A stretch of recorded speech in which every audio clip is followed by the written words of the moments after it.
You are now watching The Lone Blown. Blown!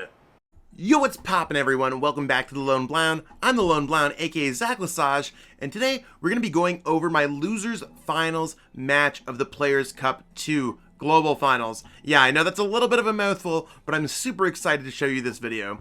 Today I'm actually playing against fellow Canadian Hugo L. I've known Hugo for years. We've gone out for dinner together. Definitely someone who I would consider a friend in the game, and it's cool to play against someone from my own country. I know Canada is like a fairly large country, but in terms of Pokemon population, it was super cool to have 2 Canadian players in the top 4, and we actually had 3 Canadian players in the top 4 of NA. So, definitely Canada represents.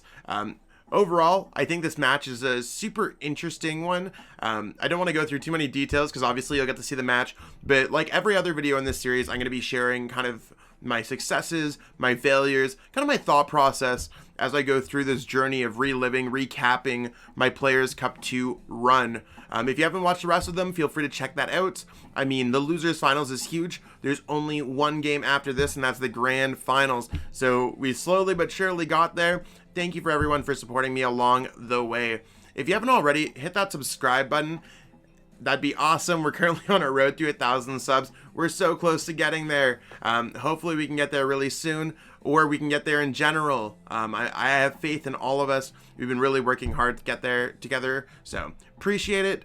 And if you haven't already, go to ptcgostore.com, plug in code ZLESAGE5, save 5% on your next order of codes. Maybe you see a cool deck that you like in this video. Maybe you're looking for a few cards to finish off your deck. That'd be awesome. If you could go over there, that'd be awesome. Anyways, let's look into some of the gameplay, see exactly how the PikaRom versus Baby Blacephalon matchup works. So going into this matchup, I was actually super stoked because I was playing against Blacephalon, and that's a deck that I'd consider that I have a favorable matchup. It wasn't until I started reading through Hugo's deck list that I didn't realize it was not a traditional Blacephalon deck at the time, because before this, Reshiram and Charizard GX was not a common staple. So shout out to Hugo and his testing group for kind of coming up with that concept. I don't think I've seen it before this, at least not too often. This is kind of where like a singleton Reshizard really took off in a lot of fire decks. So for me, I'm like, okay, yeah, you want to know what my starts? Okay. I can kind of go through, get some things set up, and I think my hand's absolutely fantastic here. Just like going through, I feel like it's fantastic. I am going first, which is not what I want to do with this deck. I do want to go second more often than not, but I can't complain with a very playable hand, and I'm sure Hugo can't complain with a Jirachi. So I'm just going through, checking through my prize cards, making sure everything's all good, and I'm like, yeah, you want to know what? Everything is all good. I'm just going to go Quick Ball. Or at least I'm thinking about, do I want to put down the Reshizard? I'm just trying to think about all the different things I could possibly do in this matchup. As I check through Hugo's list for the first time. So going through here, Mewtwo Mew is going to be huge. Mewtwo Mew has more HP. I know that Vicavolt's going to be strong. I only have the 1 energy. And at this point, there's probably not much else for me to do. I could play the Dedenne GX down. I actually don't see any reason why I wouldn't play the Dedenne GX down. The rest of my hand is virtually unplayable, and this gives me the opportunity for my upcoming turn to play a Dedenne GX. So there's an argument to be had between holding cards in your hands, like a Dedenne GX, to save for later, but if you can advance your board state, especially when your opponent's playing a deck that does not play Marnie, or does not play Reset Stamps, like a lot of these fire decks, you can often kind of squeeze extra juice out of your decks by playing a Dedenne a little prematurely, so you have access to another Dedenne turn before. Kind of like when you're playing Eternatus and you use Crobat for 3 cards, knowing fully well that you'll likely draw into another Crobat to draw more cards the next turn. It's always advancing your board state. And here, my eyes are just like, wait, what? My opponent's dropping the Reshizard this quickly. And, on one hand, I remember going to this game and being very excited that Hugo was playing a Reshizard, because the Reshizard is able to do 200 damage. Whatever, sure, my Pokemon have more than that. I don't necessarily think it's going to do a lot, but it's a 3 prize card Pokemon, so I was excited that it's not just necessarily me knocking single prize card Pokemon out over and over. not thinking that a scenario like this could actually exist or normally would exist. So, I mean, I'm kind of balancing, trying to figure out exactly what's going on. Hugo's 1 energy away from really making this happen. So I need to pivot and try to get set up at this point. So now I'm going in with my Bolton. I'm already down 2 prize cards. You can already see how this game can go downhill. If Hugo is able to get an extra energy off there, I just get absolutely slapped. So my plan is like, yeah, I'm not necessarily going to use Marnie there, even though Hugo has a large hand. I know I'm going to get knocked out here, or there's a good chance I'm getting knocked out. I need to try to control the game with the reset stamp that I have there. So it's another one of these cases of me holding the reset stamp to make the reset stamp more valuable. And here's a cram. So Hugo's quickly locking the game up. And to me, this game felt like it was nearly over as soon as this play kind of started. There's really not much for me to do at this point. So it's largely one of those things where, okay, cool. I gotta like come up with a game plan here, because I can use crushing hammers. Like, I do have crushing hammers. I do have access to tandem shock. So for me, I need a Pokemon to pivot into. So my game plan here, I mean, always fight from behind. So reset stamp is a great first step. And at this point, I can always get the energy in the discard pile because I have Tapu Koko. Crushing Hammer Tails is a little bit rough. No Dedenne left in deck. So I'm like, okay, cool. How am I going to make this happen?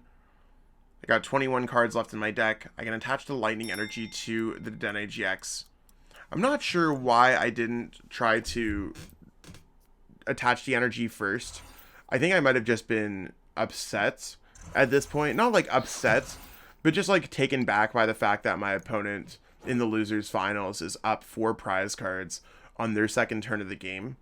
And it kind of has a checkmate position against me. So, I mean, that's probably why I was struggling a little bit. Maybe I didn't want to draw into too many cards or something. I honestly don't remember what my mindset was. But seeing the 160 there, I'm like, okay, cool. You want to know what? There's options. I could finish this game off. Like, if Hugo is unable to get an energy of any capacity, or if that reset stamp was huge or just stuck, maybe I could go for a full blitz into a Tag Bolt GX. I mean, that's definitely a play that I'm looking for. So here we see that Hugo was able to get the Crobat. There's another energy. So back again with the checkmate position. And Hugo's like, you want to know what? I'm going to totally take this start, run with it. Here's some extra energies just in case you get some crushing hammers. And for me, this is kind of the point where I'm like, it might be over. So no switch on Hugo's behalf to just kind of win the game. Crushing Hammer Tails, absolutely dreadful. So I'm going to come up with another game plan here. I'm going to attach to the Dedenne. Because if I get Dedenne off my board, I could take another potential win con here. So I'm just like, okay, you want to know what? I have no more outs. Let's go for a Tingly Return on the Mewtwo. So I stopped the Reshizard once again. Now, unfortunately, the Dedenne GX now has to stick on the bench. There's no way for me to power up, no energy switch, no nothing there. But I do have opportunities. And I'm going to try to start to slowly build what I can slowly build up here. I mean, I have a few cards in my hands. My opponent has some things going on their side. How am I going to make this happen? So, first step is now I have access to my Vikavolt. At least, from what I can see the board, yeah, I'm going to go for Vikavolt, because that's the only reasonable thing. Dedenne is only a 50 damage attack. Also, at this point, I have access to Eldegoss. Eldegoss can get a Boss's Orders. Boss's Orders can yeet that Oranguru up active. And I can stop it from using Switch for a few turns. And this is really where I can start mounting a bit of a comeback. Those Crushing Hammers have not been kind to me this game at all. Not like I think it would have mattered. But it's one of those things where it just hasn't been kind. So, Hugo's just kind of vibing here. I have access to Mewtwo. I have an access to an energy. I could start doing other things now. Start building it up. So you can see like I'm buying time for me to try to come up with some kind of game plan. Will it work? I'm basically throwing ideas just to see if it works. But as you can see, like I'm very close to being able to paralyze. Like there's a legitimate way for me to win this game. And that's kind of the biggest thing. There's a legitimate way for me to win the game at this point. Because I can attach an energy to my Mewtwo. I can energy switch. I could boss orders, tandem shock up that Cramorant. And that's really where I think the big game plan comes from. Whereas I don't want to get rid of my energies. I want to have access to things. And see, there's my tandem shock. Now, if I'm ever able at any point to just knock out this Cramorant, and Hugo does not have access to a boss, then I might be able to take out that Reshizard and just kind of survive. But Hugo was able to get a switch, just had a switch. That's fine. The game was not going anywhere for me anyways. So being in the losers finals, being down a game against something that I considered a very favorable matchup, it hurts, but that's okay. I always try to bounce back strong. If you ever see me down in a game 1 position and we're going into game 2, watch out, because I come out swinging. That's one of the things. I don't know if it's like a special ability for me to kind of try to triumph or try to prove something. Whenever it comes to like I'm down game 1 in a 2 to 3, I typically feel like I do better than most games where I win game 1. I mean, sure, I probably have a proportionate amount of wins in comparison, but it's one of those things where, I don't know, I feel like I perform well under pressure when it comes to Pokemon. So looking through my prize cards, I'm like, okay, cool. Got some stuff going on here. I can get off some things. I don't know why I discarded the Dedenne. I think the Dedenne was more or less for me to get off the Quick Ball, because I need to hold on to the reset stamps and the Marnies in this matchup. And with me starting with Reshizard and only having the one PikaRom in the deck, it just seemed to be the natural choice. So there's that. I don't know exactly if I played this out the 100% most correct on my first turn. It's one of those things where I'm like, okay, whatever. Only so much that I can do. Here I was just more or less, I know usually I hold on to the Chaotic Spell. I just can't let Hugo hit for 200. So while I'm facing impending doom of that Reshizard, I need to hope that Chaotic Swell just sticks. So Hugo did have the giant hurt there. It was a really good prediction on my behalf. So now Hugo might not necessarily be able to find those energies.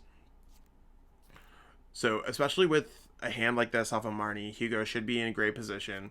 But with limited access to Dedenne and Crobat, now I'm kind of fully able to manipulate the game by using Marnie or Reset Stamp, and Hugo won't be able to go Pokemon Communication to kind of get those huge things. So the fact that the Crobat starts there, the Dedenne GX is already benched early, these are things that are very hopeful towards me, or hopeful for me in this matchup.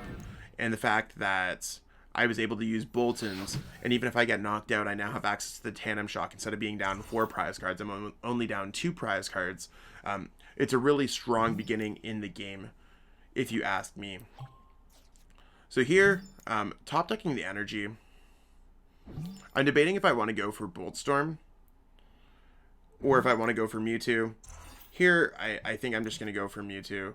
And the fact that I drew 3 basic lightning energies, I'm trying to do some math with full blitz. Kind of really awkward amount of cards that I drew there.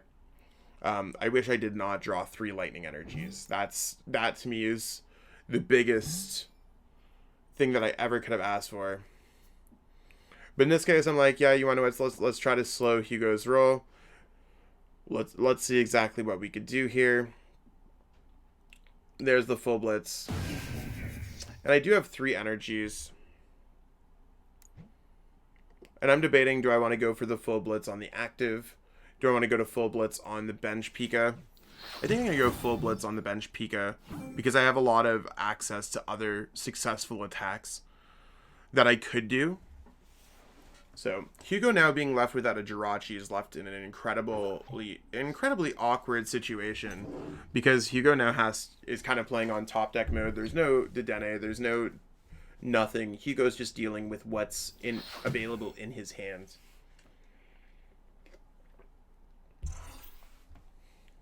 And I mean, it's one of those things where when a player goes natural attach instead of going welder, you know they just don't have it. So I'm just trying to accurately like pinpoint where things make sense, where things don't make sense. Obviously, I know that Hugo's probably not holding on to anything fantastic. I know that I'm trying to do the math on what Hugo's outrage could do back to me because it's whatever I do plus 30. I'm like, do I want to switch into this PikaRom? I decided to go for it because I'd rather hold on to the Mewtwo. The Mewtwo has more options for attacking. The Mewtwo can do more damage with Tandem Shock. And I'm very close to just like, this game is within reach because I'm planning on the 1 prize card for the Jirachi, the 3 prize cards for the Reshizard. That leaves me with 2 prize cards left, and that makes the Dedenne GX look incredibly appealing on the bench. So that's kind of how I'm piecing this game. I hold on to the Crushing Hammer because I don't really care. I'd almost want Hugo to put more energies into that Reshizard. And knowing that Hugo doesn't really have much hand disruption, I know that this game is kind of sealed because there's my 2nd, 3rd, and 4th prize card. Now I'm able to just go after a Dedenne GX. And for Hugo might be able to draw a prize card here, or draw 3 prize cards, but none of this matters because I have game in hand for next turn. Double boss energies, even, like no matter what, I think I'd be safe. But Hugo's just going through the motions, making sure. I mean, you never know when your opponent has win or not, but the Blazer is just really unfortunate for Hugo, and you can see I got that well played right into the Dedenne GX. So moving on to game 3. Now I'm back in my mojo, feeling like we're doing pretty good. And I'm going first because Hugo wanted to go second. So I mean, I have no problem starting with the Dedenne GX. I mean, obviously, of course, Hugo could go Reshizard and just have some absolute strength here. So for me, I'm like, oh cool, dead hand game 3, awesome. Well, you want to know what? Let's PikaRom's good in this matchup. We saw that last game. Let's get a PikaRom out with me drawing 3 cards per turn minimum, 1 card per turn, 2 Speed Lightning energies. Statistically, the opportunities for me to draw into XYZ card are this. So that's kind of how I was formulating this game while going through my prize cards. There's a Speed Lightning energy. So at least I have some opportunities here. Really, there's not much that I want to do at that moment because again, Hugo can't really control my hands. More or less, it's one of those things. How can I make this all happen? For me to get off that full blitz next turn, I definitely want to start attaching energy to my Pokemon. And I was like, wait, Welder, what? Hugo must not have anything. There's a very good chance that Hugo has a dead hands. That's what a lot of Welder decks do when they're struggling. I mean, sometimes Welder decks are inconsistent. I'm a huge Welder deck advocate, and sometimes they're just inconsistent. And then Hugo passes. So I'm like, I have the opportunity to just win this game here. And this is where it becomes huge. So Crushing Hammer is not going to matter in this capacity.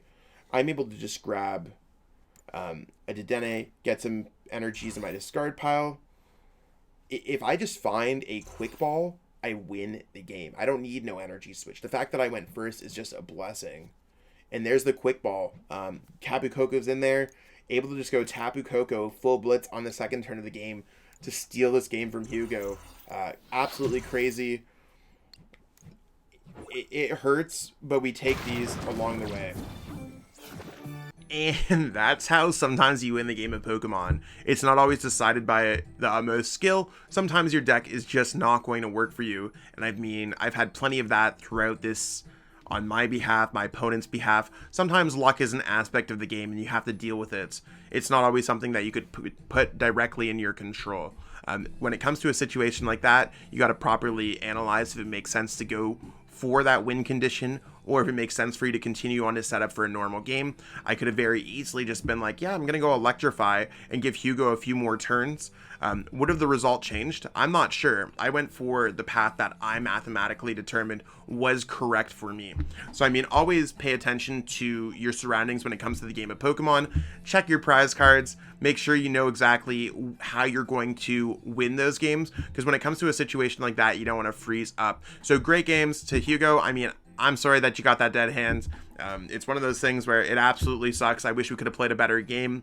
The matchup's slightly favorable for me, so I mean, I'll definitely take the earlier win con, but either way, congrats to my friend for making it that far. Super cool. I remember even messaging Hugo being like, small worlds. It's crazy that we both meet up in here. So, I mean, super proud of Hugo for how far he went in this event. And for the rest of this video series, I mean, there's one video left. That's me playing the grand finals of the Players Cup 2 Global Finals. So, I mean, I'm playing against Brent Tonneson in my next video, one of the best players in the world, so I couldn't have asked for a better opponent. So be sure to stay tuned for that video. Probably going to premiere that one as well, so make sure that you're all ready. Anyways, I'm going to go create some more content. I really appreciate all y'all supporting the channel. If you haven't already, hit that subscribe button. Let's do it. Let's get to 1,000. But yeah, I'm going to create some more content, so I'll let all y'all go. Have yourself a wonderful day. Peace out. Really hope that you enjoyed watching that video. I totally enjoyed making it. If you enjoyed it, be sure to like the video, share the video with everyone that you know, and subscribe to the channel as well. Totally appreciate all the support. We got a lot of cool things happening on the channel, so stay tuned for more. Be sure to check out the social links in the description. Thanks and have yourself a great one.